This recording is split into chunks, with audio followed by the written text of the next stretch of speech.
welcome to ABM Public School's talk series on parenting. You are listening to Thursday Mornings with Anushka Singh. We are into our 8th episode.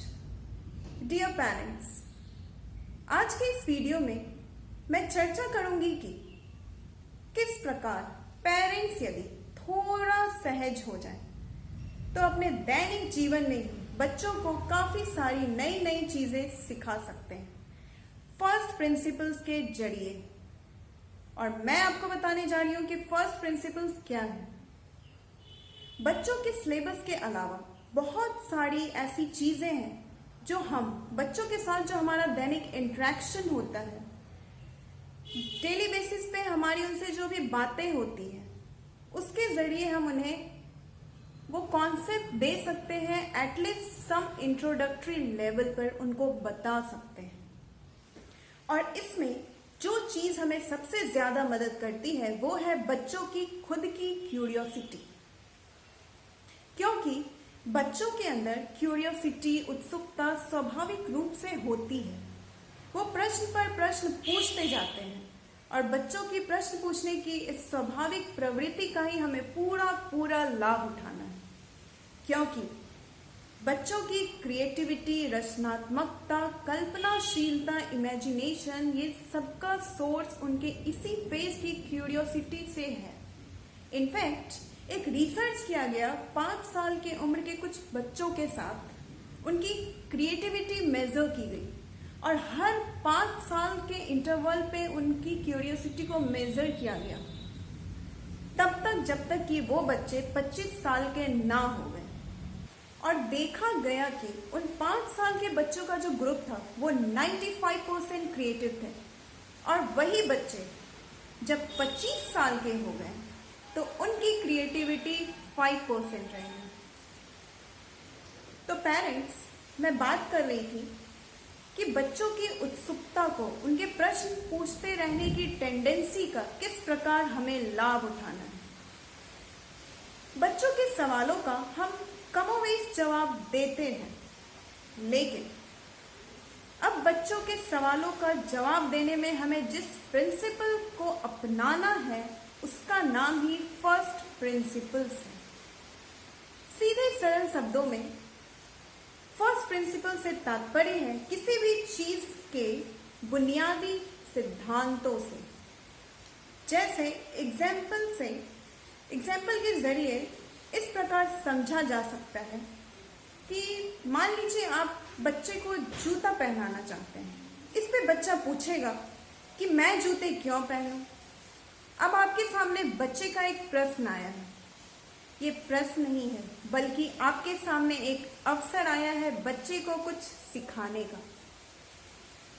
आप कह सकते हैं, आप इसका जवाब दे सकते हैं कि क्योंकि मैं बोल रहा हूं इसलिए तुम पहनो, क्योंकि बाकी बच्चे भी पहन कर आएंगे इसलिए तुम्हें भी पहनना होगा। परंतु अगर आप थोड़े कॉन्शियस पेरेंट हैं तो आप कह सकते हैं क्योंकि तुम्हें ठंड लगेगी इसलिए जूते पहन लो। अब बच्चा सामने से पूछेगा मुझे ठंड क्यों लगेगी, फिर आप कह सकते हो क्योंकि सर्दी आ रही है इसलिए तुम्हें ठंड लग सकती है। फिर बच्चा बोलेगा सर्दी क्यों आ रही है। अब आप इस पे जवाब दो क्योंकि सीजन्स चेंज हो रहे हैं। अब इस पे बच्चा पूछ सकता है कि सीजन्स क्यों चेंज होते हैं। इसका जवाब दे कि जो धरती है, पृथ्वी है, वो सूरज के चारों ओर घूमती है, अर्थ टिल्टेड है। यदि बच्चा थोड़ा बड़ा है तो आप कह सकते हैं कि अर्थ 23.5 डिग्री पे टिल्टेड है।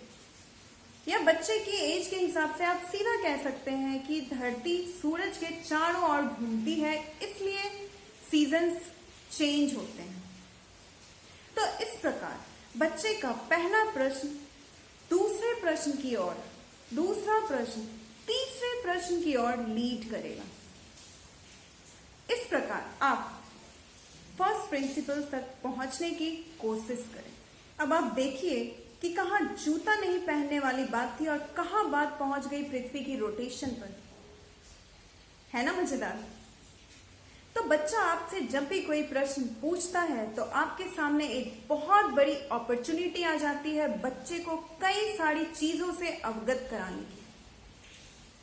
पेरेंट्स, मैं आपको बताना चाहूंगी कि 21st सेंचुरी के one of the top most creative brains Elon Musk, जो कि टेस्ला के फाउंडर हैं, उनकी थॉट प्रोसेस पूरी की पूरी फर्स्ट प्रिंसिपल्स पर आधारित है। उन्होंने कई बार अपने इंटरव्यूज में कहा है कि मैं अपने आप से इस तरह के प्रश्न पूछता रहता हूं जब तक कि मैं बुनियादी फैक्ट्स तक पहुंच नहीं जाता। और उनके फर्स्ट प्रिंसिपल थिंकिंग का ही नतीजा है कि उन्होंने टेस्ला इलेक्ट्रिक कार बनाई, रीयूजेबल रॉकेट्स बनाए और इंसान को मार्स पर ले जाने की तैयारी कर रहे हैं अपनी कंपनी स्पेसएक्स बनाकर। तो पेरेंट्स, हमारे बीच ऐसे कई सारे एलन मस्क हो, यही हमारी शुभकामनाएं हैं। मैं आपसे निवेदन करूंगी कि बच्चा जब भी आपसे कोई प्रश्न पूछे तो आप जरा सहज हो जाएं, रुक जाएं और उसको एक अवसर मानते हुए बच्चे की जिज्ञासा को और बढ़ाएं।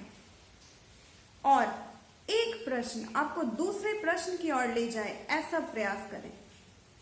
आप देखेंगे कि इस प्रोसेस से आप दैनिक जीवन में ही बच्चे को कई सारे कॉन्सेप्ट देने लगेंगे। So, bye dear parents, stay home, stay safe and remember that AVM is not just another school. And let us meet next Thursday. Stay tuned.